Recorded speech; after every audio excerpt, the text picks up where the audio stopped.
Hello friend, welcome to my YouTube channel. अभी हम सामाजिक अध्ययन का क्वेश्चन डिस्कशन करने जा रहा हूँ। फर्स्ट क्वेश्चन है, भारत का परमाणिक समय किस स्थान का स्थानीय समय है। तो इसका मीनिंग क्या हो गया कि भारत का जो स्टैंडर्ड टाइम है वो कहाँ से लिया गया है। तो ये जो है इलाहाबाद के नैनी से लिया गया है। इलाहाबाद के पास ही नैनी जगह है, वहाँ से लिया गया है, जो 82.5 डिग्री ईस्ट से गुजरता है। 82.5 डिग्री ईस्ट से गुजरता है। अगला क्वेश्चन है, किस ग्रह को कोई भी उपग्रह नहीं है। कौन सा प्लानेट है ऐसा है जिसे कोई भी सैटेलाइट नहीं है। तो ऑप्शन दिया है मंगल, वरुण, प्लूटो, बुध।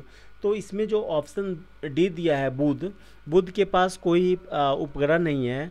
और भी है, एक और सैटेलाइट है बुध और शुक्र, दो ऐसा प्लानेट है जिसके पास कोई अपना उपग्रह नहीं है। बुध और शुक्र, मरकरी एंड वीनस के पास कोई उपग्रह नहीं है।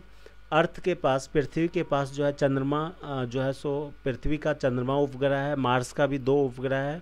अगला क्वेश्चन है, द अनार्किकल एवं रिवोल्यूशनरी क्राइम एक्ट 1990 को सामान्य बोलचाल में क्या कहा जाता है। तो अनार्किकल का मीनिंग क्या होता है, हिंदी क्या होता है, अराजकता।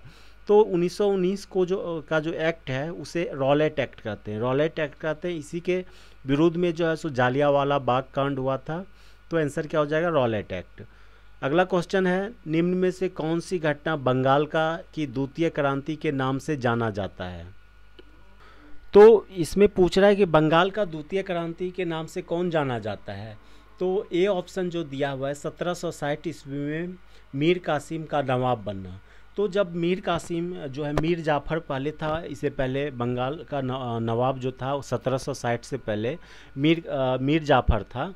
तो उसे हटाकर ब्रिटिश ईस्ट इंडिया कंपनी की मदद से जो है सो मीर कासिम को बनाया गया था, जिसके कारण जो है सो बंगाल में जो है सेकेंड रिवोल्ट, द्वितीय क्रांति शुरू हो गया था।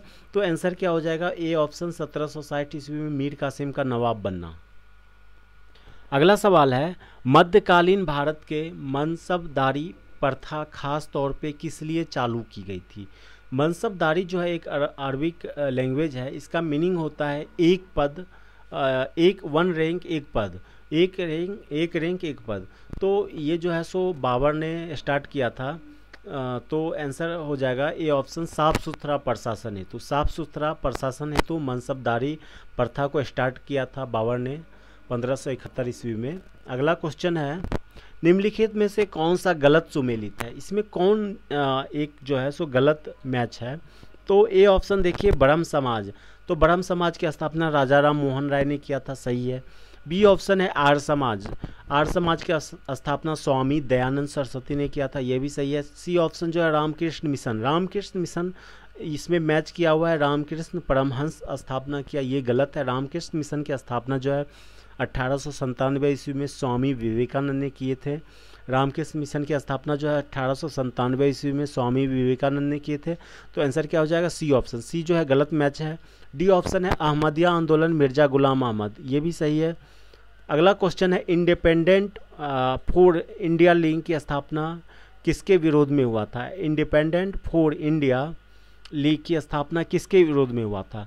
तो ये जो है सो नेहरू रिपोर्ट के विरोध में हुआ था। नेहरू जो है सो मोतीलाल नेहरू एक रिपोर्ट आया था जो भारत में जो है सो उसका संवैधानिक बनाने के लिए जो एक 8 सदस्य जो है कमेटी बना था, उसका जो हेड है नेहरू थे। तो नेहरू रिपोर्ट आया था। इसके विरोध में जो है सो सुभाष चंद्र बोस और पंडित जवाहरलाल नेहरू ने विरोध करते हुए इंडिपेंडेंट फॉर इंडिया लीग की स्थापना किया था। इंडिपेंडेंट फॉर इंडिया लीग की स्थापना किया था। तो आंसर ये हो जाएगा नेहरू रिपोर्ट। अगला सवाल है, निम्नलिखित में से कौन सा कथन असत्य है, कौन रॉन्ग स्टेटमेंट है, ये चुनने के लिए बोल रहा है। तो ए ऑप्शन जो है, तिलक ने अप्रैल 1961, यहाँ पे 1961 गलत दिया हुआ है, 1916 होगा। 1916 ईस्वी में बेलगांव में होम रूल लीग की स्थापना किया था। तो अप्रैल 1916 में जो है सो होम रूल जो है आंदोलन का शुरुआत जो है तिलक ने किया था। बी ऑप्शन है एनी बेसेंट ने सितंबर 1916 में मद्रास में अपना होम रूल लीग की स्थापना किया। तो तिलक जो है अप्रैल 1916 में स्टार्ट किया था। उसके कुछ समय बाद जो है होम रूल मूवमेंट से जो है सो एनी बेसेंट भी जुड़ गए थे। तो ये भी सही है। सी ऑप्शन है होम रूल आंदोलन के संगठन मंत्री जॉर्ज अरुंडेल थे, तो ये भी सही है। तो तीनों ऑप्शन जो है सही ऑप्शन दिया हुआ है। तो इसमें कोई भी औसत नहीं है, रॉन्ग स्टेटमेंट कोई भी नहीं है, तो आंसर क्या हो जाएगा डी ऑप्शन, उपरोक्त में से कोई नहीं। अगला सवाल है, सूरत को ब्रिटिश ईस्ट इंडिया कंपनी को देने वाला मुगल सम्राट कौन था? तो सूरत को जो ब्रिटिश ईस्ट इंडिया कंपनी जो है सो जहांगीर ने दिया था, तो आंसर क्या हो जाएगा C option Jahangir. Next question है, निम्नलिखित में से भारत के अफगान शासक कौन था? तो अफगान शासक इसमें से कौन था? इब्राहिम लोदी, इतलुमिस, सी ऑप्शन है मीर कासिम, डी ऑप्शन सिराजुद्दौला। तो इसमें अफगान का शासन कौन था जो भारत पे शासन किया था? तो ए ऑप्शन जो है इब्राहिम लोदी, ये जो था अफगान का शासक था जो भारत पे शासन किया था। नेक्स्ट क्वेश्चन है, निम्नलिखित में से किस नदी को बिहार के शोक कहते हैं? तो बिहार का शोक जो है कोसी नदी को कहते हैं, कोसी नदी को बिहार का शोक कहते हैं। ऐसा बिहार का शोक कोसी नदी को ही क्यों कहा जाता है? तो ये नदी जो है सो अपना रास्ता हमेशा बदलते रहता है, पानी का जो है सो रास्ता डायरेक्शन जो है चेंज होते रहता है, मिट्टी के कटाव, स्कोरिंग एंड सिल्टिंग होने के कारण इससे जो है बार बार बाढ़ आते रहते हैं, तो इसलिए कोसी नदी को बिहार का शोक कहा जाता है। नेक्स्ट क्वेश्चन है, निम्नलिखित में से किस नदी को बंगाल का शोक कहते हैं? तो बंगाल का शोक जो है दामोदर नदी को कहते हैं, ये ऑप्शन हो जाएगा दामोदर नदी। नेक्स्ट क्वेश्चन है, चंद्रनगर किसका व्यापारिक केंद्र था? तो चंद्रनगर जो था फ्रेंच का व्यापारिक केंद्र था, ईस्ट जो है सो फ्रेंच का व्यापारिक केंद्र था। अगला सवाल है, जब किसी उपग्रह पृथ्वी का चक्कर लगाता है तब उस पे निम्नलिखित में से कौन सा बल कार्य करता है? तो क्या कह रहा है कि कोई उपग्रह जो है पृथ्वी के चारों ओर चक्कर लगा रहा है तो उस पर कौन सा फोर्स वर्क करेगा? तो यहाँ पे जो है सो ए ऑप्शन जो दिया हुआ है, पृथ्वी और उपग्रह के बीच गुरुत्वाकर्षण बल, ग्रेविटेशनल फोर्स। तो ए आंसर इसका करेक्ट हो जाएगा, पृथ्वी और सैटेलाइट जो है, अर्थ और सैटेलाइट के बीच जो है सो गुरुत्वाकर्षण ग्रेविटेशनल फोर्स लगेगा, आंसर हो जाएगा ए ऑप्शन। अगला सवाल है, कोई राष्ट्र सामान्यतः अपनी मुद्रा का अवमूल्यन किस लिए करता है? सबसे पहले अवमूल्यन का मीनिंग क्या होता है ये समझिए, ये एक इकोनॉमिक अर्थ टर्म है।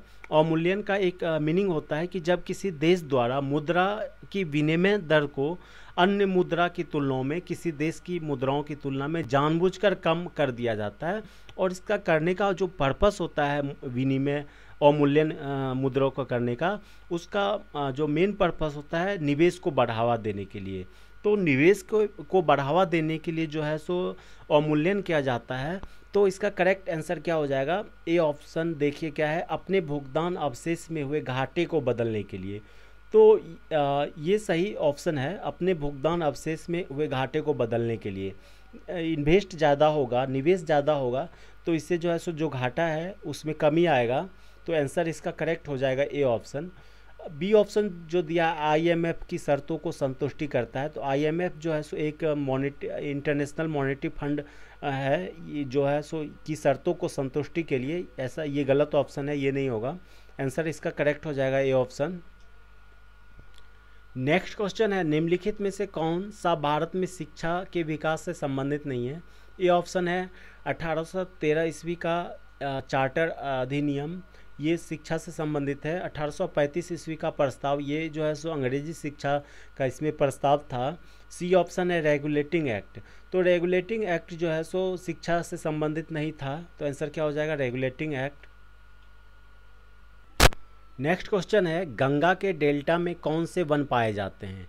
तो गंगा के डेल्टा में जो है सुंदरवन वन पाए जाते हैं। सुंदरवन वन जो है सो पश्चिम बंगाल में पाए जाते हैं, और इसको मैंग्रोव फॉरेस्ट भी कहते हैं, मैंग्रोव फॉरेस्ट भी कहते हैं, आंसर क्या हो जाएगा सुंदरवन। अगला सवाल है, उच्च तापमान एवं अल्प वर्षा वाले क्षेत्र में उगने वाले वनस्पति को क्या कहते हैं?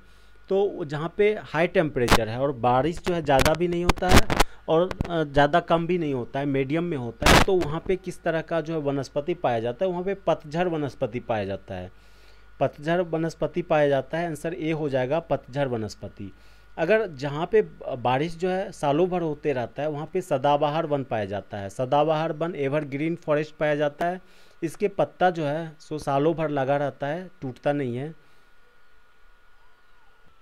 अगला सवाल है, निम्नलिखित में से कौन सा अक्षांश भारत से गुजरता है? ऑप्शन है मकर रेखा, कर्क रेखा, भूमध्य रेखा, ध्रुवीय वृत्त। तो भारत से जो है सो अक्षांश से कौन सा रेखा गुजरता है, तो कर्क रेखा गुजरता है। आंसर हो जाएगा बी ऑप्शन, कर्क रेखा। तो कर्क रेखा क्या होता है, उत्तरी गोलार्ध में भूमध्य रेखा के समांतर जो है 23 डिग्री नॉर्थ से जो है सो एक लाइन खींचा जाता है पूर्व से ईस्ट से वेस्ट की ओर। इस काल्पनिक रेखा को जो है कर्क रेखा कहते हैं। अगला सवाल है, विश्व में भौगोलिक विस्तार की दृष्टि से भारत का कौन सा स्थान आता है। तो भौगोलिक दृष्टि से एरिया वाइज जो है भारत का जो है 7वां स्थान आता है। तो आंसर क्या हो जाएगा, 7वां। सबसे ज़्यादा एरिया जो है भौगोलिक विस्तार जो है एरिया का सबसे ज़्यादा रसिया का है, उसके बाद दूसरा स्थान कनाडा का आता है, तीसरा चाइना का आता है, चौथा जो है यूनाइटेड स्टेट का आता है, 5वां ब्राज़ील, उसके बाद ऑस्ट्रेलिया, उसके बाद इंडिया। इंडिया का जो है स्थान जो है 7वां आता है। सबसे ज़्यादा रसिया का एरिया है, उसके बाद दूसरा स्थान कनाडा है, उसके बाद तीसरा स्थान चाइना है। तो आप याद रखिएगा इसको।